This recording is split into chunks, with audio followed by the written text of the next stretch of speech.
31st night, এটা আইনগতভাবে নিষিদ্ধ হওয়া দরকার। প্রত্যেক শ্রেণীর মানুষের ক্ষতি এখন যুবকরা চায়, শুধু এই জন্য আমরা এটাকে বৈধ করে দিব? এটাকে আইনগতভাবে নিষিদ্ধ করা দরকার।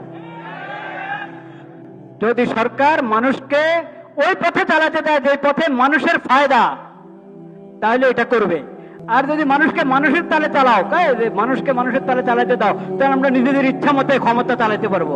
এটা ইসলামের শিক্ষা না। মানুষের মর্জিতে হাত দিও না। জনগণ না বুঝে কত কিছু চায়, সেটাই যদি তুমি করতে দাও, তাহলে তোমার দরকার কি? সরকারের দরকার হলো যেটাতে জনগণের ফায়দা। দেখেন, জনগণকে তাদের মন মতো চলতে দিয়ে উল্টা তাদের উপরে জুলুম করতে থাকে। এটা হলো সরকারগুলোর নীতি। আমরা মনে করি যে জুলাই আগস্টের আন্দোলনের পরে যে সরকার এসেছে, সেই সরকার এমন হবে না। সেই সরকার হবে যেটাতে জনগণের ফায়দা কিভাবে পরিচালিত করবে। সেই ফায়দা কোত্থেকে পাবে বলেন? নবী করিম সাল্লাল্লাহু আলাইহি ওয়াসাল্লামের সিরতের মধ্যে কি করবে?